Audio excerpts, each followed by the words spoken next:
नमस्कार साथियों, गौरव ज्ञान धारा में आप सभी का स्वागत है। सप्ताह की शुरुआत करते हैं फिर से अपनी इस क्लास के साथ में। और वरिष्ठ अध्यापक की जो भी बच्चे तैयारी कर रहे हैं उन्हें यही कहना चाहूंगा कि इन दिनों को हल्के में मत लेना, क्योंकि जब समय निकल जाता है तो फिर हमारे हाथ में कुछ नहीं बचता। सांप निकल गया तो फिर लाठी लकीर को पीटने से कोई मतलब नहीं रह जाता।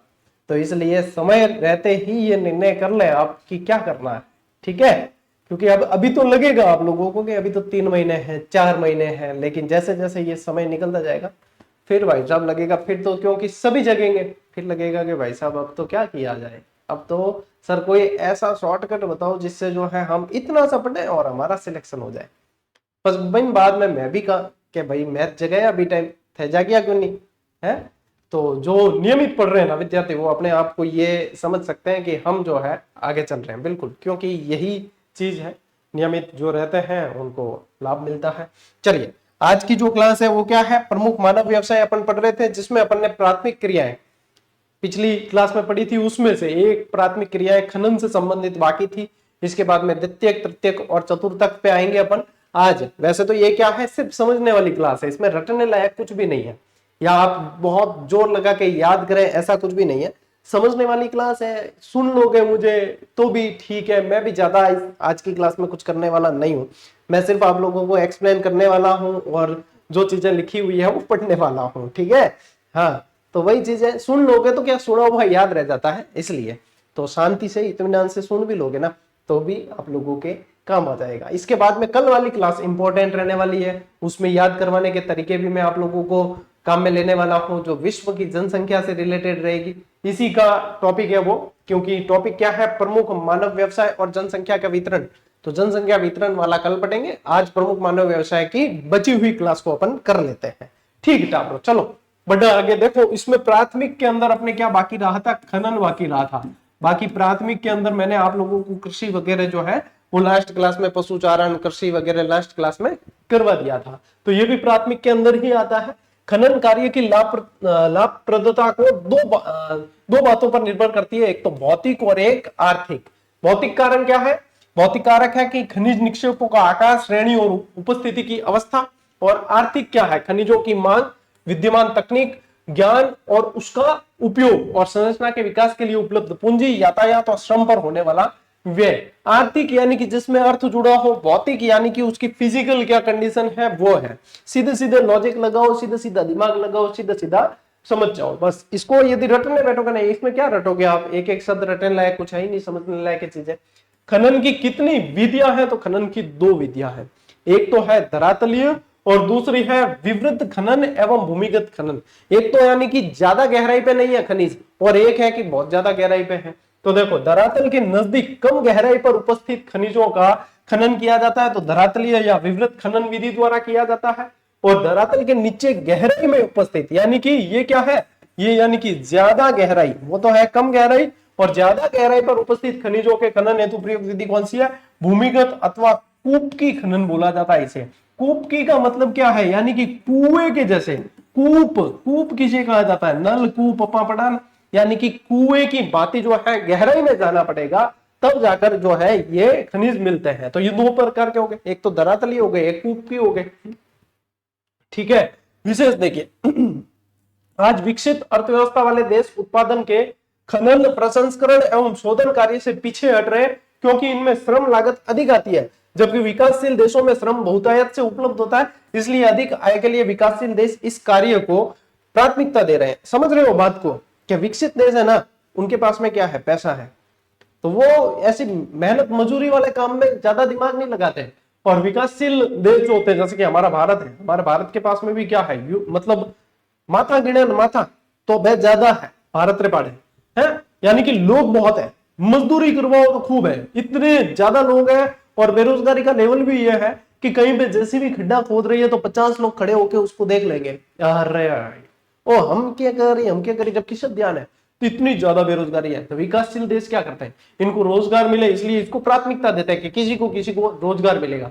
विकसित देश इसमें समय व्यर्थ नहीं करते, वो सीधा का सीधा इन्वेस्ट करते हैं कि ये तो मजदूरी तो कोई और कर लेगा। यही सीधी सी बात है, ठीक है। ये चीज है, यही समझनी थी यहाँ पे। चलो स्क्रीनशॉट लेते रहो, आगे बढ़ते रहेंगे। 5-7 स्लाइड है, पढ़ के और क्लास को खत्म कर देंगे।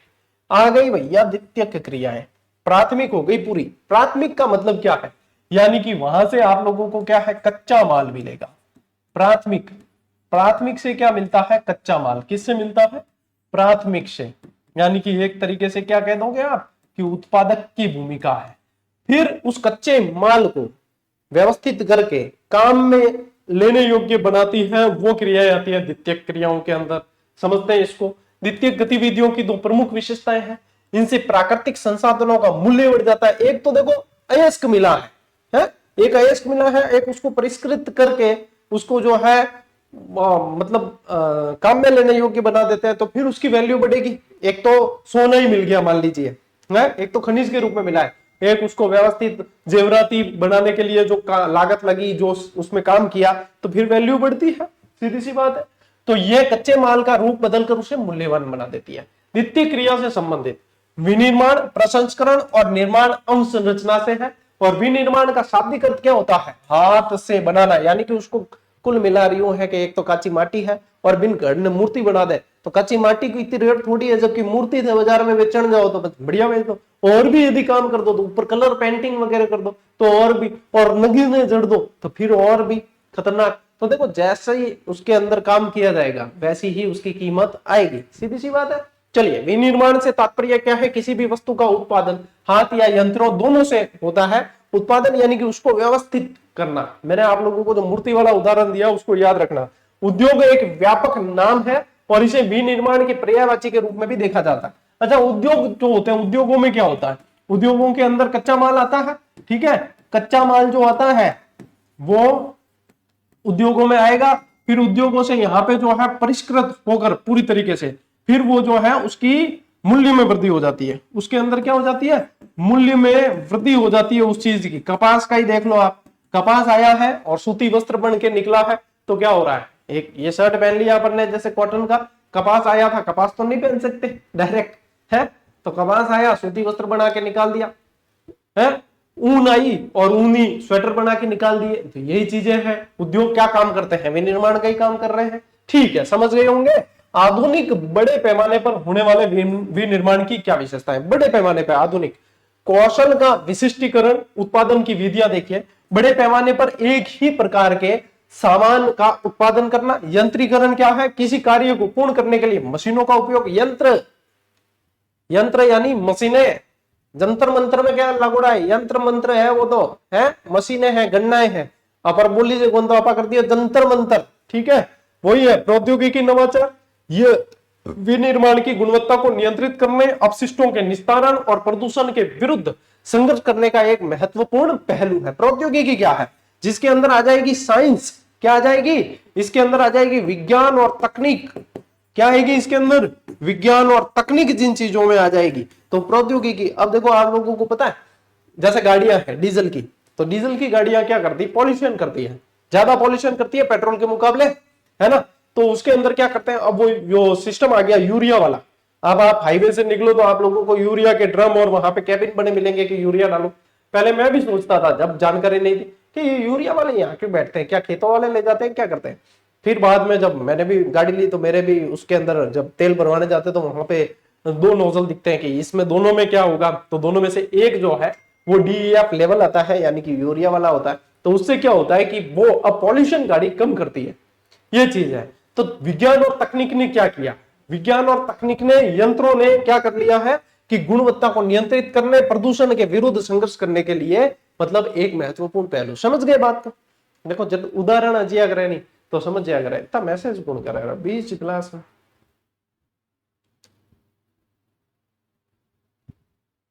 ये बुक चाहिए थी साफ, मेरे पास ज्यादातर ऐडे ही मैसेज आ रहा है। चलो अगली बार पढ़ते हैं, अगली स्लाइड पढ़ते हैं। चलिए स्क्रीनशॉट लो। संगठनात्मक ढांचा एवं स्थिरीकरण, इसमें जटिल प्रौद्योगिकी, यंत्र, अल्प लागत से अधिक माल उत्पादित करना, अधिक पूंजी, बड़ा संगठन और प्रशासकीय अधिकारी वर्ग शामिल है। कि संगठन का नाम आ गया तो आप लोग इस चीज को समझ गए हैं। अनियमित भौगोलिक वितरण, विश्व में विनिर्माण उद्योगों का संकेंद्रण कुछ स्थानों तक ही सीमित है। विश्व के कुल स्थलीय भाग के 10% से कम भूभाग पर इनका विस्तार है। क्या है, 10% से कम भूभाग पे ही इसका विस्तार है, ये ध्यान रखना है।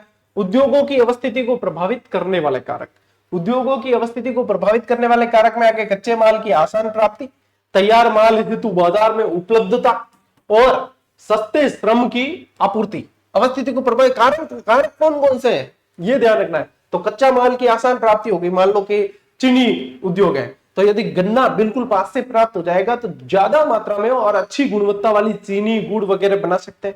एक गन्ना बहुत दूर से आ रहा है तो कैसा होगा, गन्ने में से शर्करा सूख जाती है तो उसके बाद में वो उत्पादन नहीं हो पाता है। तो कच्चे माल की आसान प्राप्ति जो है प्रभावित करती है। खैर कहो तो मैं इनको एक एक रो समझा सकूं, पर ये तो समझने लायक है कौन ज्यादा, है ना। तैयार माल हेतु बाजार की उपलब्धता, माल बन गया है लेकिन खरीदार कोई नहीं है, तो और खरीदार है तो क्या है, फटाफट बनाओ, फटाफट खपत हो रही है तो क्या होगा, वो चैन चलती रहेगी। सस्ते श्रम की आपूर्ति, शक्ति संसाधनों की उपलब्धता, परिवहन एवं संचार सुविधाओं की उपलब्धता, सरकारी नीति, उद्योगों के मध्य संबंध। मेरे हिसाब से इसमें से एक भी एक्सप्लेन करने लायक नहीं है जो आप नहीं समझ पाए, क्योंकि आप वरिष्ठ अध्यापक का एग्जाम देने जा रहे हैं और वरिष्ठ अध्यापक बनने के लायक बुद्धि लब्धि तो आपकी होगी। तो इसलिए जो है ये चीजें जो कारक है वो ऊपर ऊपर आप लोगों को ध्यान रखने हो सकता है, इसके अलावा भी कारक आप लोगों को एग्जाम में पूछ लिया जाए तो बट वो मत कि जो गुरुजी आप तो बताए क्यों नहीं हो, तो क्योंकि कारक जो होते हैं चीजें इधर उधर हो सकती है और भी चीजें है ना। उद्योगों की अवस्थिति को प्रभावित करने वाले कारकों का वर्णन देखो विस्तार से। लोगों की क्रय क्षमता अधिक होने के कारण यूरोप, उत्तरी अमेरिका, जापान, ऑस्ट्रेलिया में वृहद वैश्विक बाजार है, वो ज्यादा खरीद सकते हैं। तो क्या है, वहां पे वृहद वैश्विक बाजार है। उद्योगों की सफल स्थापना अधिकतम लाभ प्राप्त करने वाले स्थानों पर होती है ना। और घना बसा होने के कारण दक्षिण और दक्षिण पूर्वी एशिया भी वृहद बाजार उपलब्ध करवाता है, क्योंकि हमारे पास में पॉपुलेशन ज्यादा है, तो पॉपुलेशन ज्यादा है तो खपत भी हो जाती है। भारी वजन, सस्ते मूल्य और वजन घटने वाले पदार्थों पर आधारित उद्योग कच्चे माल के स्रोत के मध्य के समीप ही स्थित होते हैं। जैसे कि मैंने आप लोगों को उदाहरण दिया ना गन्ने वाला, वो है चीनी उद्योग हो गया, तो ये चीज जो है फटाफट खपत हो जाती है, तो वो उसके पास ही डेवलप किए जाते हैं। सीधी सट बात है। वे उद्योग जिनको अधिक शक्ति की आवश्यकता होती है वे ऊर्जा स्रोतों के समय ही स्थापित किए जाते हैं। ऊर्जा स्रोतों के क्या है, यहाँ पे अधिक शक्ति की आवश्यकता होती है, वो ऊर्जा स्रोतों के समीप करना है, जहां पे ऊर्जा के स्रोत है समीप ही स्थापित किए जाते हैं। ठीक है। पश्चिमी यूरोप और उत्तरी अमेरिका के पूर्वी भागों में परिवहन तंत्र का सुविकसित होने से उद्योगों का संकेंद्रण अधिक है और प्रधान उद्योगों की स्वायत्तता अन्य उद्योगों के लिए लाभकारी होती है। ठीक है। स्वच्छंद उद्योगों की विशेषताएं पढ़ते हैं अपन, जो नेक्स्ट स्लाइड में पढ़ेंगे। एक लाइन यहां पढ़ लेते हैं। ये उद्योग कच्चे माल पर निर्भर होते हैं, निर्भर नहीं होते बल्कि संगठक पुर्जों पर निर्भर होते हैं। स्वच्छंद उद्योग जो होते हैं वो। ठीक है। चलो स्क्रीनशॉट लो। नेक्स्ट देखो, इसमें स्वच्छंद की बात कर रहे हैं, इनमें उत्पादन कम मात्रा में होता है और कम श्रमिकों की आवश्यकता पड़ती है। ये उद्योग सामान्यतः प्रदूषण नहीं फैलाते और इन उद्योगों की स्थापना में मुख्य कारक सड़कों का जाल है। परिवहन जो है वो सड़क परिवहन ज्यादा होता है। अब देखो आकार पे आधारित उद्योग, मैं थोड़ा सा रैपिड ही चल रहा हूं क्योंकि इसमें क्या है आप लोगों को चीजें समझनी है, जहां समझनी है, जहां समझने की आवश्यकता वहां मैं समझा रहा हूं, उदाहरण की आवश्यकता वहां उदाहरण दे रहा हूं। बाकी प्रमुख मानव व्यवसाय आप लोगों को यूं समझो कि कोई एक एक अक्षर लिख के समझाए इस तरीके से नहीं समझा सकता। ये आप लोगों के पास में नोट्स भी आ रहे हैं, जिनके पास में ये टॉपिक नहीं है तो वो नोट डाउन कर सकते हैं, बाकी एक से दूसरी बार सुन लेना, आप लोगों का काम हो गया। एक आध प्रश्न इसमें से आएगा और आप लोग समझो कि कांटा निकल गया आपके। तो किसी उद्योग का आकार निर्भर करता है उस उद्योग में निवेशित पूंजी, कार्यरत श्रमिकों की संख्या और उत्पादन की मात्रा। भाई पैसा कितना लगा है, मजदूर कितने काम कर रहे हैं और उत्पादन कितना हो रहा है, वही उसका आकार जो है निर्धारित करेगा। ठीक है। आकार के आधार पर उद्योगों को तीन भागों में बांटा है। एक तो हो गए कुटीर उद्योग, एक हो गए छोटे पैमाने के उद्योग और एक हो गए बड़े पैमाने के उद्योग। ठीक है। तो कुटीर उद्योग क्या है, अब जैसे नाम आता है तो सीधो ध्यान बढ़ गया। कुटीर उद्योग क्या तो क्या, यानी कि कोई ग्रामीण क्षेत्र में घरेलू जो है लोग, उनके अंदर महिलाएं वगैरह ज्यादा काम में करेगी, और जैसे अगरबत्ती बनाने का काम हो गया, मालाएं बनाने का काम हो गया, तो ये ज्यादा जो है कुटीर उद्योग में काम में लिए जाते हैं। अचार बना रही है कोई महिलाएं, ये सारे कुटीर उद्योग के अंदर आ जाती है। ठीक है। हाँ देखिए, ये निर्माण की सबसे छोटी इकाई है जिनमें उत्पादन की प्रक्रिया घर पर संपन्न होती है। क्या होती है, घर पर संपन्न होती है उत्पादन की प्रक्रिया। और फिर देखो इनमें साधारण औजारों का इस्तेमाल कर परिवार के सभी सदस्य मिलकर वस्तुओं का उत्पादन करते हैं। ठीक है। अब यह आजकल के टाइम फौरी आएगी है। यदि आप लोग देखोगे तो जीजीडी की टेस्ट सीरीज जो बनाते हैं सारे के सारे टीचर एक्सपर्ट बनाते हैं यानी कि उस सब्जेक्ट के पारंगत है ना वो बनाते हैं। लेकिन इतने सारे प्लेटफॉर्म हो गए और इतने सारे मतलब चीजें, लोग क्या है कि सप्लाई करो सीधी। तो आजकल जो है मेरे सुनने में आया कि टेस्ट सीरीजें भी कुटीर उद्योग की तरह बनने लग गई है, कि कुटीर उद्योग में किसी को ठेके दे दी वो बना रही है। अब बताइए ऐसी कोई टेस्ट सीरीज आप ज्वाइन करेंगे तो कितना लाभ करेगी आप लोगों के लिए। मैं तो छाती ठोकने कहवा कि जो टेस्ट सीरीज जीजीडी गुणवत्ता लेकर आते हैं ना, और जिस शुल्क में जीजीडी ने उपलब्ध कराई है भाई साहब, भूतो न भविष्यति है। आप एक एक प्रश्न पे अभ्यास कर सकते हैं और इतनी शानदार व्याख्या। और यदि मॉडल पेपर आप लगा के देखना, अभी जो जो आप लोगों के लिए लॉन्च किया, जैसे वरिष्ठ अध्यापक है, लैब असिस्टेंट है, आप देखो कि उसके अंदर कितना एक्सपर्ट लोगों ने काम किया। हम थे कोई जैसे पेड कोर्स के साथ में मिल गई, अब उसमें आप लोग समझते हैं कि पेड कोर्स के साथ में हमें भाई टेस्ट सीरीज में मिल गई तो हम इससे अभ्यास कर लेंगे, काम हो जाएगा क्या।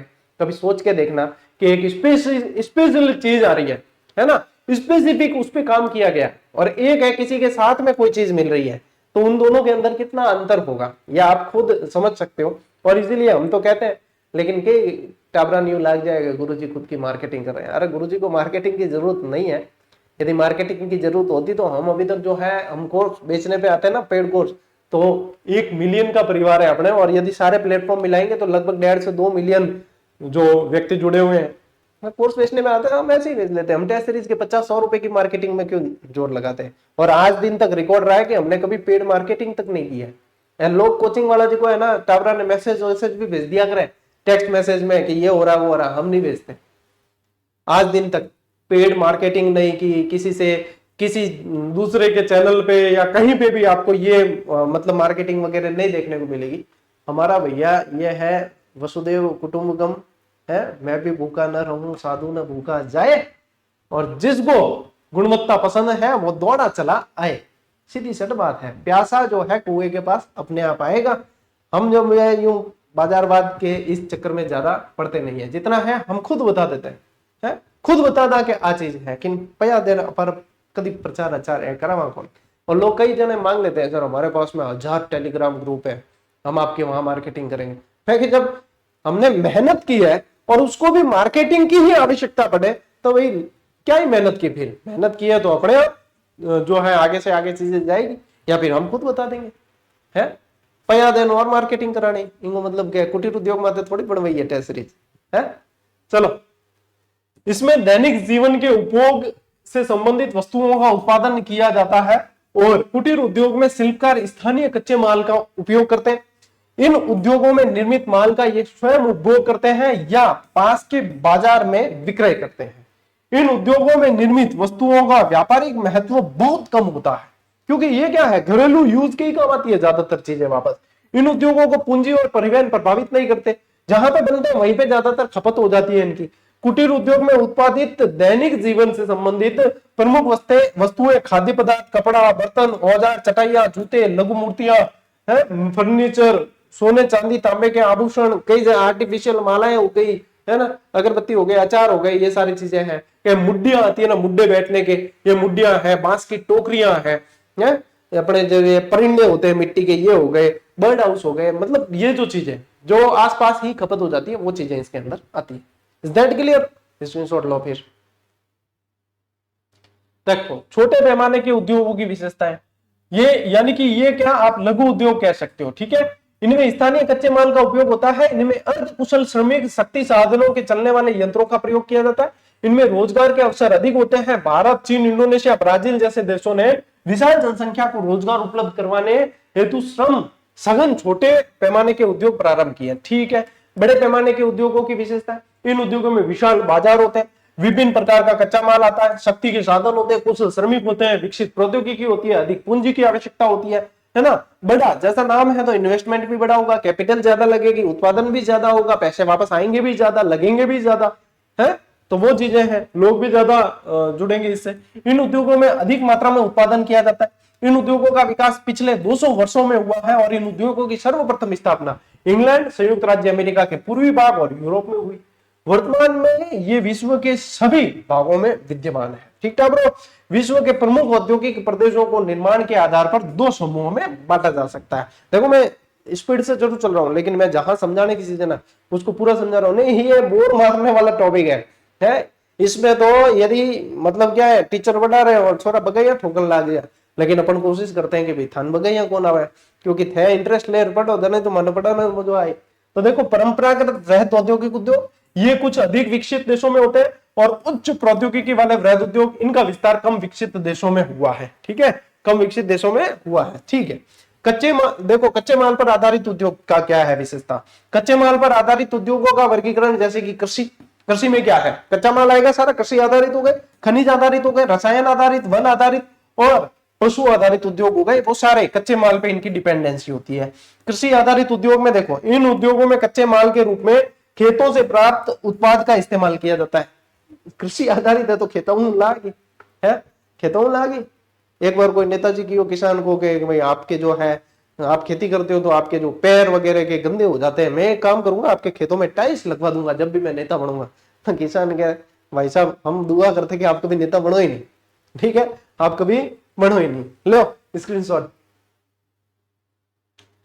प्रमुख कृषि आधारित उद्योग देखो, सूती वस्त्र, जूट उद्योग, रबड़, मसाले, तेल, पेय पदार्थ, फलों के रस, अचार, शक्कर, सारी ऐसी चीजें जो खेतों से प्राप्त होगी। सारी कहां से प्राप्त होगी, खेतों से प्राप्त होने वाली है।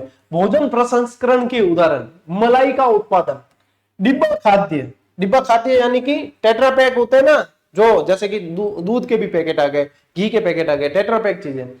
और फलों से खाद्य तैयार करना, मिठाइयां आदि ये आ गए। खनिज आधारित उद्योग, ये उद्योग कच्चे माल के रूप में खनिजों का उपयोग करते हैं। खनिज आधारित उद्योगों के उदाहरण देखो, लोह इस्पात, एल्यूमिनियम, तांबा, जवाहरात, सीमेंट आदि आदि लगाए, यानी बहुत सारे खनिज जिन जिन में काम में आ गया वो सारे खनिज आधारित उद्योग है।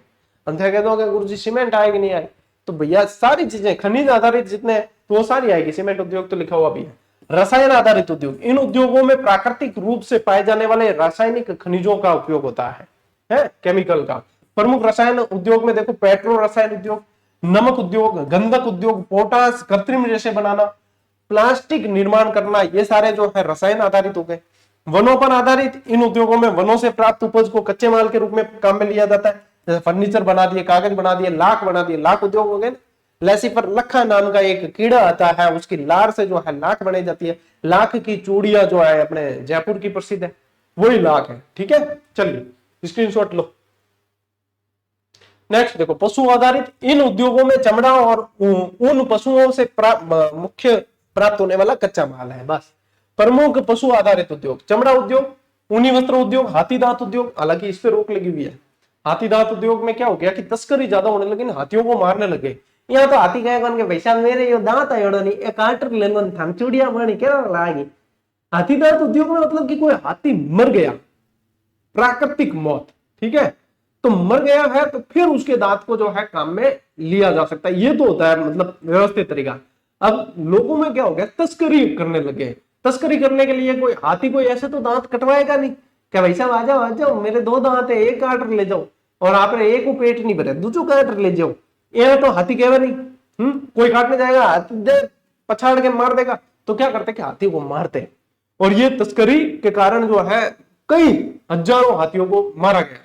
फिर इन पे जो है इन चीजों पे रोक लगी, कि शिकार पे भी रोक लगी हुई है। इनको रोका गया कि भाई ये जो वन्य जीवों के संबंधित जो है ये खाल होती है इनकी, और भी कई सारी चीजें हैं, तो इनके ऊपर रोक लगी हुई है। ठीक है, वे उद्योग जिनके उत्पाद को अन्य वस्तुएं बनाने के लिए कच्चे माल के रूप में प्रयोग में लाया जाता है उन्हें क्या कहते हैं, आधारभूत उद्योग कहते हैं। वे उद्योग जिनके द्वारा उत्पन्न वस्तुओं का उपयोग प्रत्यक्ष रूप से उपभोक्ता द्वारा किया जाता है उनको क्या कहते हैं, उपभोक्ता उद्योग कहते हैं। ठीक है, आधारभूत उद्योग के उदाहरण देखो, लोह इस्पात, एल्यूमिनियम, वस्त्र, मशीनों से जो निर्माण होता है वो। और उपभोक्ता उद्योगों में ब्रेड, बिस्कुट, चाय, साबुन, कागज, टेलीविजन, श्रृंगार सामान। यूं समझ सकते हो कि एक मतलब उपभोक्ता उद्योग में यूं समझ लो कि अपन सीधा सीधा क्या चीज अपन डायरेक्ट उपभोग कर सकते हैं, वो उपभोक्ता उद्योग है। अपने डेली यूज में ज्यादा चीजें आएगी काम में। अब लो अयस्क है, डेली यूज में आएगी लेकिन एक व्यवस्थित तरीके से आएगी। लो अयस्क कोई सीधा तो काम में लोगे नहीं, आप टेबल काम में ले रहे हो लोहे का मान लो, तो एक निश्चित चैन के रूप में आएगी। ठीक है, जो आप लंबे समय तक ड्यूरेबिलिटी उनकी ज्यादा होगी। अब ब्रेड उद्योग है, कितनी ड्यूरेबिलिटी है, 2 दिन में तो खानी पड़ेगी, नहीं तो फिर उसके अंदर फफूंद लग जाएगी, फफूंद खा लेगी उसको। यह चीज है। स्वामित्व के आधार पर उद्योग, वे उद्योग जिन पर सरकार का स्वामित्व व नियंत्रण होता है वो सार्वजनिक क्षेत्र के उद्योग कहलाते हैं। और वे उद्योग जिनमें उद्योगों का स्वामित्व व्यक्तिगत निवेशकों के पास होता है, वो निजी संगठनों द्वारा संचालित होते हैं, उनको निजी क्षेत्र के उद्योग कहा जाता है। और मान लो दोनों का ही भागीदारी होगी तो फिर वो सहकारी में जाएंगे, है ना। वे उद्योग जिनका संचालन संयुक्त कंपनी के द्वारा किसी निजी या सार्वजनिक क्षेत्र की कंपनी संयुक्त प्रयासों द्वारा किया जाता है, तो वो आप लोगों को क्या देना है, देखो इसमें क्या लिखा है, वे उद्योग जिनका संचालन संयुक्त कंपनी के द्वारा या किसी निजी या सार्वजनिक क्षेत्र की कंपनी द्वारा किया जाता है, ये आ जाते हैं। इसमें आप लिखे सहकारी। सहकारी का मतलब क्या है पता है? सहकारी का मतलब है कि सरकारी भी है, उसके अंदर सरकारी नियंत्रण भी है, प्लस निजी इन्वेस्टमेंट भी है। तो फिर ये किसके अंदर आते हैं? ये सहकारी उद्योगों के अंदर आते हैं। चलो टाबरो स्क्रीनशॉट लो, बस आगे बढ़ा। ओके, मिश्रित अर्थव्यवस्था में अधिकतर उद्योग धंधे किस क्षेत्र में होते हैं? निजी और सार्वजनिक दोनों क्षेत्रों के अंदर होते हैं। अधिकतर पूंजीवादी देशों में उद्योग धंधे किस क्षेत्र में होते हैं? निजी क्षेत्रों में होते हैं। ये भी विज्ञान पार्क, विज्ञान नगर और अन्य उच्च तकनीकी औद्योगिक कॉम्प्लेक्स को किस नाम से जानते हैं? प्रौद्योगिकी ध्रुव कहा जाता है, ठीक है। और प्रौद्योगिकी ध्रुव के उदाहरण आ गए आपके सिलिकॉन घाटी, जे आपके सिलिकॉन वैली कह दो, जैसे सैन फ्रांसिस्को यूएसए, ठीक है। उद्योगों में श्रम पर निर्भरता को कम करने वाले कारक कौन कौन से हैं? जो श्रम पर निर्भरता है उसको कम करें तो मशीनीकरण बढ़ना पड़ेगा, तो यंत्रीकरण की बढ़ती स्थिति, स्वचालित यंत्रीकरण और औद्योगिक प्रक्रिया का लचीलापन। और आने वाले समय में तो ये और भी प्रभावित होगा, क्योंकि इसके अंदर आ जाएगी एआई, यानी कि इसको क्या कहा जाता है? इसको कहते हैं कृत्रिम बुद्धि। भाई साहब, इतने लोगों का रोजगार खा गई ये कृत्रिम बुद्धि, और जो लोग कहते थे कि इससे कुछ नहीं होगा, कुछ नहीं होगा, उनका सबसे पहले रोजगार खाया। तो मैं ये कहूं कि आने वाले समय आपको सरवाइव करना है और आपको आगे बढ़ना है, तो आपको इसका हैबिचुअल होना पड़ेगा। मैं ये कह रहा हूं कि अपने बच्चों को एआई को यूज करना सिखाएं, कि उसका उचित उपयोग करके कैसे उसका मतलब यूटिलाइज कर सकते हैं दैनिक जीवन में। जो व्यक्ति एआई यानी कि कृत्रिम बुद्धि का हैबिचुअल नहीं होगा, वो पिछड़ता चला जाएगा और एक समय ऐसा आएगा कि वो वापस कमबैक नहीं कर पाएगा। तो यदि आप लोगों को आगे बढ़ना है, आप लोगों को ये लगता है कि हमें भी जो है बढ़िया तरीके से हमारा रोजगार नहीं छीना जाए, हम भी योग्य बने, तो इसके लिए भैया आपको एआई को स्वीकार करना पड़ेगा। बहुत तेजी से युग बदल रहा है और पूरा जमाना आने वाले समय में एआई पे आधारित ही चलेगा। इसलिए इसको अपने दैनिक क्रियाओं के अंदर शामिल करना शुरू कर दो। हमने खुद ने भी जो है इसके अंदर काम करना शुरू कर दिया है, क्योंकि हम इग्नोर करेंगे क्या? कुछ नहीं होगा, कुछ नहीं, अरे अपना कुछ नहीं होगा फिर। इसलिए समय पे अपने बच्चों को भी, जो भी अपने आसपास बच्चे हैं, उनको साइड में इसकी जो है उपयोगिता बताएं और इसके हैबिचुअल करें, तभी वो आने वाले समय में सरवाइव कर पाएंगे। नहीं तो भैया सरवाइव करना मुश्किल है। ये एआई का जमाना है। किसका जमाना है? एआई का जमाना है। विश्व के प्रमुख निर्माण उद्योग जैसे कि लौह इस्पात, वस्त्र, मोटर गाड़ी निर्माण, पेट्रो रसायन, इलेक्ट्रॉनिक्स, ये आ गए, ठीक है। संपूर्ण श्रम शक्ति का अधिकतर भाग होता है उच्च दक्ष और विशिष्ट व्यवसायिक श्रमिकों, जैसे कि व्हाइट कॉलर बोलते हैं, जिन्हें सफेद कॉलर। वास्तविक उत्पादन श्रमिक कहलाते हैं। जो वास्तविक उत्पादन, वो उन्हें ब्लू कॉलर बोला जाता है, नीला कॉलर। उच्च प्रौद्योगिकी उद्योगों में प्रमुख स्थान रखने वाले उद्योग में आते हैं यंत्र मानव, ये वही है यानी कि रोबोट। यंत्र मानव को क्या बोलते हैं? पूरी शुद्ध हिंदी है भैया, यंत्र मानव यानी रोबोट। कंप्यूटर आधारित डिजाइन का निर्माण, धातु पिघलाने एवं शोधन के इलेक्ट्रॉनिक नियंत्रण और रासायनिक और औषधीय उत्पाद। लेवो टावरो टाइम होगा, स्क्रीनशॉट लेवो को। आगे बढ़ा, अब आ जाते हैं अपन तृतीयक और चतुर्थक क्रियाकलाप पे। अपन ने प्राथमिक और द्वितीयक पढ़ ले भाई। द्वितीयक में तो बहुत डिटेल होती है, तो ये चीजें जो है, और वो मैं लिख कर बताता नहीं, एक एक लाइन लिख तो ये यानी कि अपन जमाने के साथ नहीं चल रहे हैं और अपन वो ही डर्रे पे चल रहे हैं कि हाँ गुरुजी नहीं, एक एक शब्द लिखो। ये कोई तरीका थोड़ी है। स्मार्ट बोर्ड भी हंसेगा अपने ऊपर, मानव हमारे जमाने के साथ चल रहे, थोड़ा सा क्यों समय व्यर्थ कर रहा है बच्चों का। ये डिजिटल बोर्ड फिर लिया ही क्यों है? फिर वही लेता मार्कर वाला बोर्ड, जब एक एक शब्द ही तुझे लिखना है। कई बार टावर कह दिया करें, कोई जो जानता नहीं है कि इनके कार्य करने का उद्देश्य क्या है, वो कह देते हैं ये तो पीपीटी से पढ़ाते हैं, ये तो पीडीएफ से बना रहे हैं। तो पीपीटी और पीडीएफ हवा में नहीं बनती है। पीपीटी और पीडीएफ बनाने के लिए बहुत ज्यादा मेहनत करनी पड़ती है, बहुत ज्यादा दिमाग लगाना पड़ता है कि इसमें से क्या बच्चों को देना है और उसको एक्सप्लेन करके समझाना होता है। आजकल जमाना ये है कि स्मार्ट स्टडी जितनी कर लोगे ना, उतने आप लोगों के सक्सेस होने के चांस ज्यादा है। वही परंपरागत की ये चीज में आप लोगों को, यही चीज जो अभी आधे पौने घंटे में करवा सकता हूं, वही मैं 3 घंटे लिख लिख के करूं, ये बताने के लिए कि भैया मुझे याद है। तो आखिर में याद तो जब बच्चों को होगा वो है। तो मेरा कंसेप्ट रहता है कि मैं बच्चों को याद करवाने के ऊपर मेहनत करूं। मुझे याद है तो क्या फायदा होगा? सिर्फ मैं अपने आप को साबित कर सकता हूं तो मुझे कितना याद है। अरे मुझे भले ही एक शब्द याद नहीं हो, लेकिन मेरे से पढ़े हुए बच्चों को कितना याद है वो मेरे लिए इंपॉर्टेंट है, मैं उस पर काम करता हूं। तो मुझे फर्क नहीं पड़ता कि कोई कहता है पीपीटी पढ़ाता है, मैं यहाँ पढ़ा हुआ बिल्कुल स्मार्ट बोर्ड लियो यही वास्ता है कि पीपीटी वास्ते पढ़ा हुआ, और पीपीटी पे पढ़ा के ही 1 मिलियन तक पहुंचे, और हो सकता है कि आगे 2 मिलियन तक भी पहुंचे। और जो हम पढ़ाते हैं, जैसे पढ़ाते हैं वैसे ही हमें बच्चों ने स्वीकार किया है कि नहीं टाब्रो? सही कहते हो नहीं?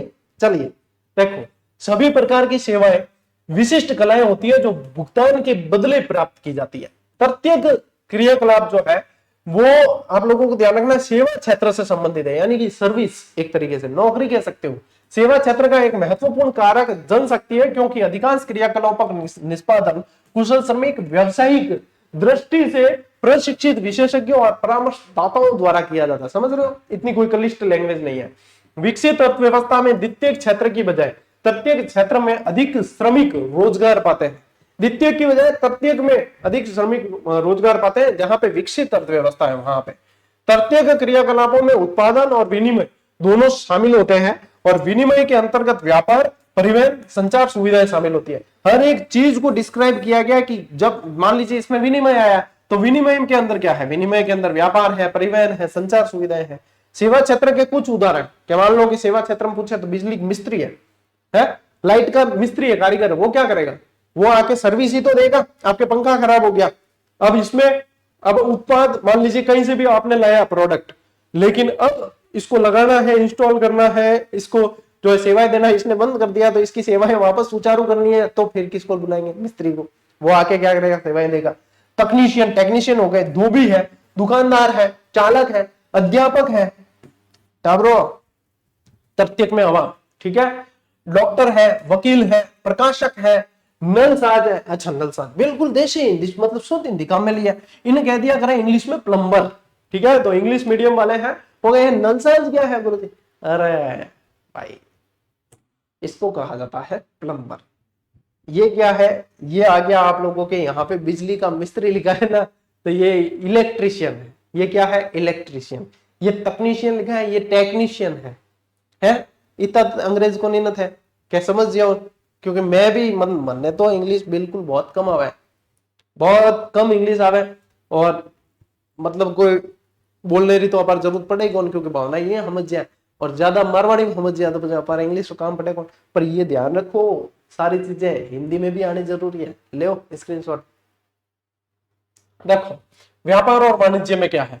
अन्यत्र उत्पादित मदों का क्रय और विक्रय करना क्या कहलाता है? व्यापार कहलाता है। अरे अन्यत्र उत्पादित मद यानी वस्तु कहीं तीसरी पार्टी ने ली है, मतलब उत्पादन किया, अपन ने ली और उसको बेची है, तो क्या है? व्यापार है। अपन ने खरीदा, उसमें प्रॉफिट लेके बेच दिया, यही व्यापार है। हड़प्पा काल से लोग करते आ रहे हैं व्यापार। फुटकर और थोक विक्रेता। अब फुटकर और थोक क्या है? फुटकर यानी कि आपके ये क्या बोलते हैं इसको? परचूनी, मतलब परचूनी क्या? रिटेल, इंग्लिश में क्या बोलते हैं? रिटेल। और थोक यानी कि होलसेल है। होलसेल यानी कि पूरा बेचना एक साथ, ज्यादा मात्रा में खरीदना, तो होलसेल। क्या हम तो होलसेल के व्यापारी है? होलसेल यानी कि वो थोक के भाव मिलेगा। कहते हैं थोक के भाव सस्ता मिलेगा, तभी तो वो रिटेल में और अपना मुनाफा जोड़ के बेचेगा, वो चीज है। ये सभी सेवाओं का विशेष उद्देश्य क्या है? लाभ कमाना। हर चीज के पीछे कहीं ना कहीं लाभ तो जुड़ा ही होता है। तो हर चीज के पीछे कोई, ये बात अलग है कि कोई कम लाभ कमाता है, कोई ज्यादा कमाता है। तो हम भी जैसे कि हम भी सेवाएं दे रहे हैं आप लोगों को, तो लाभ हमारे भी है, लेकिन ये है कि हमने अपने आप को संयमित कर रखा है कि हम जो है कम लाभ में अधिक सेवा में काम चला लेते हैं, और कई लोग जो है ज्यादा लाभ और कम सेवाओं के तरफ बढ़ते हैं। तो ये अपनी अपनी कार्य शैली है, अपना अपना नजरिया है, ठीक है। व्यापारिक कार्य कस्बों और नगरों से होता है, जिन्हें क्या कहा जाता है? व्यापारिक केंद्र कहते हैं। व्यापारिक केंद्रों को कितने केंद्रों में विभक्त किया जाता है? दो, एक तो ग्रामीण और एक नगरीय वितरण केंद्र, ठीक है। ग्रामीण लोगों की अधिक मांग वाली वस्तुओं और सेवाओं को उपलब्ध करवाने वाले महत्वपूर्ण केंद्र ग्रामीण विपणन केंद्र है। और ग्रामीण क्षेत्रों में नियमित बाजार नहीं होते। कई सारे छोटे गांव होते हैं, नियमित बाजार नहीं होते, लेकिन एक दिन होता है जब विशिष्ट दिन पे बाजार लगेगा, तो वहां पे क्या पाक्षिक यानी कि 15 दिन में बाजार लगते हैं, तो उन्हें क्या कहा जाता है? हाट कहा जाता है। क्या आज हाट बाजार लगेगा, आज चलते हैं वहां। ठीक है, ये बाजार किसी निश्चित तिथि या दिन पर लगते हैं। ये तय होता है कि इस दिन फलाने दिन कि ये जो है अपने महीने की 13 तारीख को गैस की टंकी आएगी गांव में और 27 तारीख को आएगी, तो वो निश्चित है दिन। वैसे के वैसे हाट बाजार के भी दिन निश्चित हो जाते हैं। जहां पे दुर्गम जो गांव होते हैं, जिनके मतलब रेगुलर बाजार नहीं है, वहां पे समय समय पे बाजार लगते हैं, एक तरीके से मेले टाइप हो जाता है। ठीक है, चलिए, नगरीय बाजार केंद्रों की मुख्य विशेषता, इनमें न केवल साधारण वस्तुएं सेवाएं बल्कि लोगों द्वारा वांछित अनेक विशिष्ट वस्तुएं सेवाएं भी उपलब्ध करवाई जाती है। ये केंद्र विनिर्मित पदार्थों के साथ साथ विशिष्टीकृत बाजार, श्रम बाजार, आवासन, अर्थ निर्मित और निर्मित उत्पादों का बाजार भी होता है। इसमें शैक्षिक संस्थाओं और व्यवसायिकों की सेवाएं जैसे कि अध्यापक, वकील, परामर्शदाता, चिकित्सक, पशु चिकित्सक आदि ये भी उपलब्ध होते हैं। ठीक है, ये कहाँ है? नगरों में। ये ज्यादातर नगरों में मिलेंगे। स्क्रीनशॉट लो भाई। आज मानो जिक्र कई बार आ गया है, अध्यापक कई जगह आ गया है, यानी सेवा पढ़ रहे हैं तो फिर अध्यापक पढ़ना पड़ेगा। व्यापारिक क्रियाकलाप जो उपभोक्ता वस्तुओं के प्रत्यक्ष विक्रय से संबंधित होते हैं वो फुटकर व्यापार कहलाते हैं। यानी सीधे ग्राहक को सेवाएं देनी है, ग्राहक को बेचना है सीधा, वो फुटकर है। अधिकांश फुटकर व्यापार को संपादित किया जाता है किससे? विक्रय से। नियत प्रतिष्ठानों और भंडारों में। फुटकर बिक्री के भंडार रहित उदाहरण, यानी कि जहां पे भंडार नहीं करना है ज्यादा, उनका खुद का गोदाम नहीं है, वो क्या है? कम चीजों को बेचेंगे, जैसे कि रेहड़ी, फेरी, ट्रक, द्वार से द्वार, डोर टू डोर, डाक आदेश, दूरभाष, स्वचालित बिक्री मशीन है, इंटरनेट आदि, ये सब क्या आते हैं? जहां पे भंडार की आवश्यकता नहीं है। थोक व्यापार का गठन किया जाता है बिचौलिए, सौदागरों और पूर्तिकरों द्वारा। जो मीडिएटर होते हैं, बिचौलिए होते हैं, कई जन दलाल होते हैं, वो बिकवाते हैं। बहुसंख्यक फुटकर भंडार अपनी पूर्ति देते हैं किसे? बिचौलिए स्रोत से। और थोक विक्रेता उधार देते हैं फुटकर भंडारों को। ठीक है, जरूरी नहीं है आज नकद कल उधार, आजकल तो वो सिस्टम चल रही है, क्योंकि उधार वाला पाचा आवे कौन? तो आई देनी है एक तरीके। परिवहन वह सेवा अथवा सुविधा जिससे व्यक्तियों, विनिर्मित माल और संपत्ति को भौतिक रूप से एक स्थान से दूसरे स्थान पर ले जाया जाता है। ये परिभाषा है। परिवहन की परिभाषा नहीं पूछेंगे, परिवहन थे ही समझो, या तो लोग ले जाए या माल ले जाए है। अब हो गया, आप लोगों के या तो सड़क से ले जाएंगे, या फिर अपने लोह पथगामी रेल से जाएगा, या फिर हवा से जाएगा, या फिर पानी से जाएगा। 4 तरीकों से जाएगा, है ना। आजकल एक तरीके से और है, सूचनाएं कैसे जाएगी? इंटरनेट के माध्यम से चली जाएगी, संचार। तो ये परिवहन सेवा मनुष्य की गतिशीलता की मूलभूत आवश्यकता को पूरा करने हेतु निर्मित एक संगठित उद्योग क्या है? परिवहन है। मार्ग की लंबाई की वास्तविकता दूरी को क्या कहते हैं? किलोमीटर दूरी। और मार्ग पर यात्रा करने लगने वाला समय जो है वो समय दूरी कहलाता है। ठीक है, चलो ये कोई ज्यादा याद करने लायक नहीं है, आगे बढ़ते हैं। देखो, मार्ग पर यात्रा के खर्च के रूप में मापा जाता है, उसे लागत दूरी कहा जाता है। 2 अथवा अधिक मार्गों का संधि स्थल, एक उद्गम बिंदु, एक गंतव्य बिंदु अथवा मार्ग के सहारे कोई बड़ा कस्बा, तो उसे नोड कहा जाता है। और प्रत्येक सड़क जो 2 नोडों को जोड़ती है उनको कहा जाता है योजक। परिवहन की मांग किससे प्रभावित होती है? जनसंख्या के आकार से। परिवहन सेवाओं की मार्ग जो है किन मार्ग नहीं मांग है, ये क्या है? मांग। मांग किन कारकों पर निर्भर करती है? नगरों, कस्बों, गांवों, औद्योगिक केंद्रों, कच्चे माल, उनके मध्य व्यापार के प्रारूप, उनके मध्य भूदृश्य की प्रकृति पर, जलवायु के प्रकारों, मार्ग की लंबाई पर आने वाले व्यवधान को दूर करने के लिए उपलब्ध निधियों पर, यह ध्यान रखना आपको। और फिर आ जाता है परिवहन के बाद में संचार। संचार सेवाओं में क्या क्या शामिल है? शब्द से संचार होता है, संदेश, तथ्य, विचार, इन सब का प्रेषण ये संचार के अंदर। संदेश, हाथ, पशु, नाव। पशु यानी कि पहला तो वो होता ना, पशु से कैसे जाएगा? कबूतर जा जा जा, कबूतर जा जा जा, पहले प्यार की पहली चिट्ठी, सुना है ना। तो भाई ये भी संचार का साधन ही था ना। कबूतर जा तो गले में बांध देता। मतलब अब बताओ उसमें कितना रिस्क था, है? जो भावनाएं हैं वो क्या गारंटी के वो जो है सही जगह पे जाएगा कबूतर। और ऐसे तो कई गड़बड़ होती थी फिर बीच में। मान लो कि इसका संदेश है, तीसरी पार्टी को दे दिया, तीसरी पार्टी राजी हो रही है, दूसरी पार्टी ने खबर ही नहीं लगी है, भी बड़ी रिस्क भाई। कबूतर वाला में तो घनी रिस्क। नाव होगी, सड़क होगी, रेल तथा वायु द्वारा परिवहित होते हैं। इसी कारण परिवहन के सभी रूपों को क्या कहा जाता है? संचार पथ कहा जाता है। संचार के किन रूपों के विकास ने संचार को परिवहन से मुक्त कर दिया? मोबाइल, दूरभाष, उपग्रह के विकास। सीधी बात है, समझ आ रही है? सीधी सीधी। मोबाइल ने तो आजकल बहुत सीमित कर दिया। दूरसंचार का प्रयोग किसके विकास से जुड़ा हुआ है? विद्युत प्रौद्योगिकी विकास से जुड़ा हुआ है। और संचार के कौन से साधन वर्तमान में लगभग भूतकाल की वस्तुएं बन गए जो आजकल काम में नहीं आ रहे? तार प्रेषण हो गया है, मोर्स कोड, टेलेक्स हो गया, टेलीग्राम हो गया। अब टेलीग्राम थे तो गुरुजी टेलीग्राम तो आज की तारीख में, अरे टेलीग्राम एप्लीकेशन है जिसको आज की तारीख में काम में आ रही है। और अपार टेलीग्राम एप्लीकेशन मतलब टेलीग्राम रो अपार वो नाम है, तो इन सर्च कर रहे ना आप लोगों ने जुड़ जाना। लेकिन पहले टेलीग्राम भेजते थे, पैसे भी भेजते थे टेलीग्राम से भेजते थे, आजकल ये लुप्त हो गए। कौन जाता है? मेरे को तो बहुत मतलब रेयरेस्ट लगते होंगे लोग कि जो आरडी वगैरह कराते हैं तो पोस्ट ऑफिस जाते होंगे, बाकी कोई मतलब विशेष कार्य कोई स्पेशली आ गया तो जाते हैं, है ना, एक सुकन्या समृद्धि योजना के लिए जाते होंगे। इसके अलावा मेरे को नहीं लगता कि पोस्ट ऑफिस कोई जाते भी है। पहले चिट्ठियां विट्ठियां चलती थी, आजकल तो फटाकटू मैसेज करियो बट पहुंच गो, बस चाहे विदेश बैठा है तो भी पहुंच जाएगा। मेरा एक दोस्त है दुबई, उसको सीधी मतलब मैसेज करते सीधा पहुंच जाता है, ले ठेठ दुबई बात हो जाए, 1 सेकंड भी नहीं लगे। और यही है चीजा। जनसंचार के मुख्य माध्यम है आपके रेडियो, दूरदर्शन, समाचार पत्र आदि। और संचार की तीव्र गति वाले मुख्य साधन है मोबाइल, दूरभाष और उपग्रह।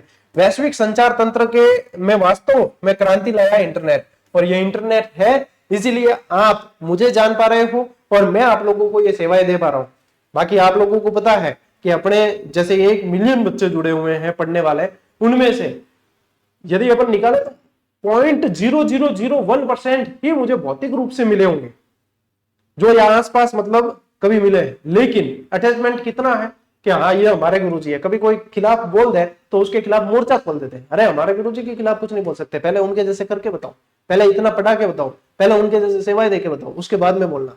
ये किस कारण हो पाया? इंटरनेट के कारण, क्योंकि ये सुविधाएं ये सेवाएं देनी आसान हो गई और आप लोगों तक पहुंची, और पहुंची नहीं है, हजारों बच्चों ने इन सेवाओं को लेके नौकरी लगे। अभी स्कूल व्याख्याता का रिजल्ट आया ना, मैं नंबर नहीं देता हूं तो क्या होता है कि बच्चे भावनाएं बताएगा, तो कमेंट विभिन्न वीडियो के अलग अलग कमेंट पे जो है बच्चे बताते हैं, सर मेरा हो गया ये, मैंने आपसे ये पढ़ा था, ये पढ़ा था, वो पढ़ा था, हमने ये काम में लिया था, ये पुस्तक पढ़ी, ये टेस्ट सीरीज पढ़ी। बहुत सारे मेरे पास अभी जैसे स्कूल व्याख्याता के रिजल्ट आने लगे, कम से कम 25 से 30 बच्चों ने तो कमेंट करके बता दिया है कि ये चीज है। अब बताओ यदि नंबर देने लगे तो फिर इसलिए नहीं दे पाते क्योंकि फिर सेवाएं और भी तो देनी है। हमारा आप सिलेक्ट हो गए, हमारा काम था आपके प्रति सेवाएं पहुंचाना, आप उनने उन सेवाओं का लाभ लिया, आप सिलेक्ट हो गए, लेकिन हमारा काम अभी पूरा नहीं हुआ। हमारा काम है कि जो सिलेक्ट नहीं हुए हैं, जो आपके छोटे भाई बहन हैं, उनके लिए निरंतर सेवाएं देना। और फिर वही बात है कि इसलिए भी नंबर देके क्या फोटो मंगाने वो सब ये काम नहीं करते हम। कारण ये है, पूरा राजस्थान पड़ता है, ये सब आप जानते हो, लेकिन कारण ये है कि प्यासा कुएं के पास अपने आप आए, हम सेवा कर रहे हैं और फिर उसको भी बार बार बताना पड़े, तो फिर क्या ही सेवा की, है ना। चलो स्क्रीनशॉट लो। सेवाएं देखो, कहते ही सेवा है। निम्न स्तरीय सेवाओं के उदाहरण जैसे धोबी घाट, पंसारी की दुकान। उच्च स्तरीय सेवाओं के उदाहरण जैसे कि परामर्शदाता, लेखाकार, लिख दूं क्या, निःशुल्क शिक्षा। सशुल्क तो मैं मजा नहीं, निःशुल्क शिक्षा, ठीक है। अरे खाली निःशुल्क नहीं किया गया, शिक्षा, कंपटीशन की तैयारी, गौरव ज्ञान धारा के माध्यम से मानसिक श्रम उपयोग करने वाली कुछ प्रमुख सेवाएं जैसे वकील, अध्यापक, ये आ गया यहाँ पे, ठीक है, ये मानसिक श्रम है, तो ये आ गई अध्यापक, संगीतकार, चिकित्सक, ये हो गए। शारीरिक श्रम वाले तो जैसे कि धोबी, माली वगैरह, ये हो गए। राज्य अथवा संविधान ने किन सेवाओं के विपणन के पर्यवेक्षण और नियंत्रण के लिए निगमों की स्थापना की है? तो परिवहन के लिए, दूरसंचार के लिए, देखो दूरसंचार निगम होता है ना, बीएसएनएल, और ऊर्जा के लिए जलापूर्ति के लिए जलदाय विभाग होता है। कुछ प्रमुख व्यवसायिक सेवाएं हैं जैसे कि स्वास्थ्य की देखभाल, अभियांत्रिकी, अभियांत्रिकी किन कैटेगरी? अरे इंजीनियरिंग, अभियांत्रिकी, विधि और प्रबंधन, ये ध्यान रखना। और ग्रामीण क्षेत्रों से शहरी क्षेत्रों में प्रवास करने वाले व्यक्ति जो मुख्यतः घरेलू सेवाओं के लिए नियुक्त किए जाते हैं, मोची, गृहपाल, खानसामा, माली, ये होते हैं। और कार्मिकों का यह वर्ग असंगठित है जिन्हें कम भुगतान किया जाता है। ये वाला जो वर्ग है ना, ये असंगठित है, भुगतान इतना होता नहीं है। स्क्रीनशॉट लो।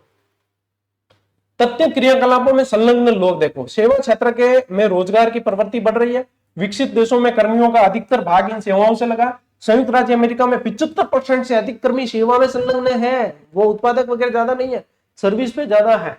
और विकसित देशों में 10% से भी कम लोग सेवा में है। ये होता है विकासशील और विकसित देशों में अंतर।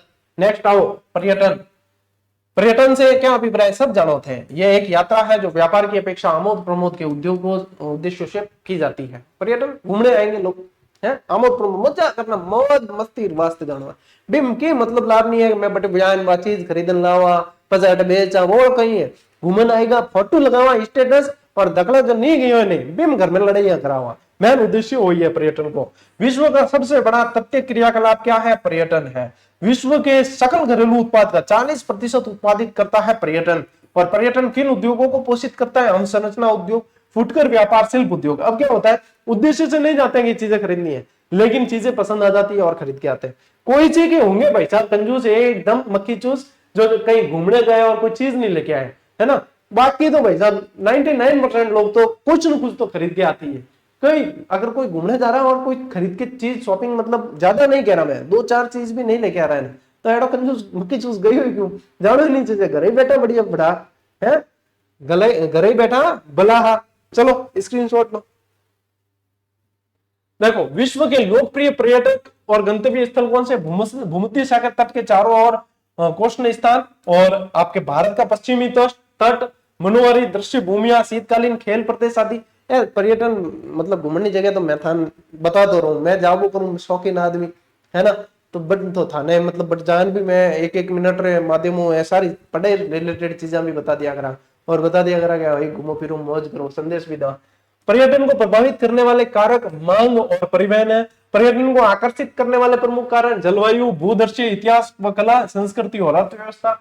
यूरोप और भूमध्य सागरीय क्षेत्रों में पर्यटन के महत्व का मुख्य कारण है ठंडे प्रदेशों के लोग पुलिन विश्राम हेतु उष्ण और धूपदार मौसम की अपेक्षा करते हैं। ठीक है। इतिहास और कला से संबंधित स्थल जो पर्यटकों को आकर्षित करते हैं, जैसे प्राचीन नगर, गुफाएं, महल, पुरातत्व स्थान हो गए, गिरजाघर हो गए वगैरह। जब चिकित्सा उपचार के को अंतरराष्ट्रीय पर्यटन गतिविधियों से संबंध कर दिया जाता है तो इसे क्या कहते हैं? चिकित्सा पर्यटन कहा जाता है। ठीक है। और भारत, थाईलैंड, सिंगापुर, मलेशिया जैसे विकासशील देशों को चिकित्सा पर्यटन से अनेक लाभ प्राप्त हुए। भारत विश्व में चिकित्सा पर्यटन में अग्रणी देश पर करूंगा भाई साहब, याद रखना ये चीज। चलो स्क्रीनशॉट लो फटाफट। चतुर्थक क्रियाकलाप, ये तृतीयक हुआ है, अब चतुर्थक ये जितना मैंने अभी तक पढ़ाया है। तो किसी को लगे ना कि गुरुजी बीच बीच में आपने बातें की है तो बातें करने वाला टाइम लेस कर देना और ये जो पढ़ाया है इसको आप लिखने बैठ जाना, फिर पता चलेगा कि कितना समय लगा और कितने समय में मैंने आप लोगों को क्या क्या चीजें समझा दी है। कितना टाइम हो रहा है? 47 मिनट और मुश्किल से 5-7 मिनट और लगेगी। यदि 50-55 मिनट में ये चीज क्लियर हो रही है तो 3 क्लास में होती, तो यानी कि बातें करने में दाग भी अच्छे है ना है। चलो तथ्य क्रियाकलापों के, ये सब बोरिंग टॉपिक है इसलिए इसके अंदर इतना वार्तालाप करना जरूरी भी है, नहीं तो ऊपर से जाएगी चीजें। क्या मतलब? तथ्य क्रियाकलापों के उप विभाग 2 है, चतुर्थ और पंचम क्रियाकलाप। सेवा क्षेत्र में ज्ञानोन्मुखी प्रभाग को विभक्त किया जाता है चतुर्थ और पंचम के अंदर। चतुर्थ क्रियाकलापों में शामिल कर्मचारी जैसे कि कार्यालय भवनों में, प्रारंभिक विद्यालय, विश्वविद्यालय कक्षाओं, टैक्स प्रदाताओं, अस्पताल में डॉक्टरों के कार्यालय, रंगमंच, लेखाकारों और दलाली की फर्मों में काम करने वाले कर्मचारी। अब डॉक्टर है, डॉक्टर के यहाँ पे और काम कर रहा है कर्मचारी, वो इसके अंदर आ जाएगा, समझ गए ना। चतुर्थ क्रियाकलापों में शामिल सूचना, जैसे कि एक व्यक्ति है अशोक खैरात, अब अशोक खैरात सेवाएं दे रहा था तो वहां पे जो काम करने वाले ने उसकी सेवाओं को उजागर किया तो वो यहाँ चतुर्थक के अंदर आता है। जिसने सेवाओं को उजागर किया पूरे विश्व पटल पे उसको जो है फेमस कर दिया, वो मतलब चतुर्थक है। यानी कि वो सेवा, ज्योतिष की सेवा कौन दे रहा था? अशोक खैरात दे रहा था और अशोक खैरात के यहाँ पे कर्मचारी कोई काम कर रहा था, उसने जो है कैमरा में से क्लिप उड़ा के वायरल कर लिया भाई, तो वो क्या आ गया? वो आ गया आपके चतुर्थक। कितना बढ़िया उदाहरण दिया, हाथों हाथ ट्रेंडिंग में याद उचित था। यह विशिष्टीकृत ज्ञान, प्रौद्योगिकी कुशलता और प्रशासकीय सामर्थ्य से संबंधित सेवाओं के उन्नत नमूने के रूप में देखे जाते हैं। ठीक है। ज्ञान आधारित उद्योग संबंधित होते हैं चतुर्थक क्रियाकलापों से। नवीन और वर्तमान विचारों की रचना, उनके पुनर्गठन और व्याख्या, आंकड़ों की व्याख्या व प्रयोग, उच्चतम स्तर पर निर्णय लेने, नीतियों का निर्माण करने, नवीन प्रौद्योगिकी के मूल्यांकन पर केंद्रित सेवाएं संबंधित किससे? पंचम क्रियाकलापों से। और पंचम क्रियाकलाप से संबंधित गतिविधियों को क्या कहा जाता है? स्वर्ण कॉलर कहा जाता है, गोल्डन कॉलर। पंचम क्रियाकलापों में शामिल किया जाता है किसे? वरिष्ठ व्यावसायिक अधिकारियों को, सरकारी अधिकारियों को, अनुसंधान वैज्ञानिकों को, वित्त एवं विधि परामर्शदाताओं को और विशेषज्ञों को। इसीलिए क्या कहा जाता है? स्वर्ण कॉलर कहा जाता है, गोल्डन कॉलर। ठीक है, लो स्क्रीनशॉट। बाह्य स्रोतन, दक्षता को सुधारने और लागतों को घटाने के लिए किसी बाहरी अभिकरण को काम सौंपना। बाह्य स्रोतन तो ठेको देना कि नहीं, ठेको देना यानी कि अपन नहीं मैं दूसरे ठेका देता वो चीज। जब बाह्य स्रोतन में कार्य समुद्र पार के स्थानों पर स्थानांतरित कर दिया जाए तो उसे क्या कहा जाता है, उसे कहते हैं अपतरण, क्या बोलते हैं अपतरण, ऑफ शोरिंग बोला जाता है।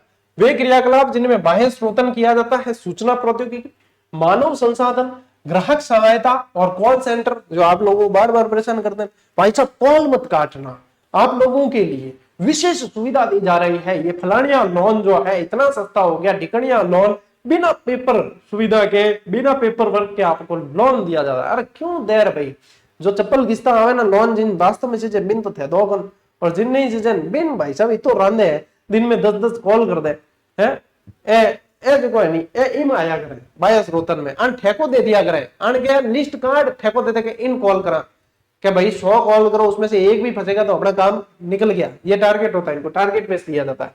विनिर्माण तथा अभियांत्रिकी ये भी आता है। ज्ञान प्रकरण बाह्य स्रोतन के उदाहरण ई लर्निंग, व्यवसाय अनुसंधान, बौद्धिक संपदा अनुसंधान, कानूनी व्यवसाय, बैंकिंग सेंटर, ये सब इसके अंदर आते हैं। आंकड़ा प्रक्रमण सेवाएं किससे संबंधित है, सूचना प्रौद्योगिकी से। आंकड़ा प्रक्रमण सेवाओं को एशियाई, पूर्वी यूरोपीय और अफ्रीकी देशों में आसानी से क्रियान्वित किया जाता है, और जिसका कारण क्या है, इन देशों में विकसित देशों की अपेक्षा कम पारिश्रमिक पर अंग्रेजी भाषा में निपुणता वाले कुशल कर्मचारी आसानी से उपलब्ध हो जाते हैं। ठीक है भाई साहब, अंकीय विभाजन क्या, सूचना और संचार प्रौद्योगिकी पर आधारित विकास से मिलने वाले अवसरों का वितरण पूरे ग्लोब पर असमान रूप से वितरित है। विकसित देश इस दिशा में आगे बढ़ गए जबकि विकासशील देश पिछड़ गए। इसी को क्या कहा जाता है, अंकीय विभाजन कहा जाता है। दैट्स ऑल, लीजिए स्क्रीनशॉट। और इसी के साथ ये भाई साहब इतनी जो है खतरनाक वाली क्लास पूरी हो गई है, और बहुत सारी अंदर जो है आप लोगों को ज्ञान की बातें भी बताई है, तो उन पे विचार करें और बढ़िया तरीके से पढ़ो और झंडे गाड़ो। आप लोगों के पास में समय कम है। अपने विश्व भूगोल का ये अंतिम टॉपिक चल रहा है, इसके बाद में एक जनसंख्या वितरण वो कराऊंगा, और फिर कराऊंगा आप लोगों को भारत का भूगोल। और भारत का भूगोल होते ही भाई साहब रफू चक्कर में तो कटे ही नहीं जावा, थान ध्यान है कि थान छोड़न कटे जावा रखे मारे इवडेरा हितेशी है, थान छोड़न में जा सका के नहीं जावा। और आप लोगों के लिए 20 अप्रैल से आरबीएससी मूल किताबों वाला कोर्स शुरू हो रहा है भाई साहब, बिल्कुल निःशुल्क। जो लोग तो क्या है डराते हैं, अरे मूल किताब में से ये आएगा वो आएगा, ये पढ़ो वो पढ़ो। मैं क्या कहा, अरे मूल किताबों से आएगा लेकिन हम पढ़ाएंगे ना उस चीज को, हम आपको याद करवाएंगे ना। ऐसे सिर्फ ज्ञान थोड़ी देंगे कि ये आएगा वो आएगा, ये कर लेना वो कर लेना, ऐसे हो जाएगा वैसे हो जाएगा। अरे भाई साहब कंधे से कंधा मिलाकर चलने का वादा किया है, ये जीडी है प्रधान।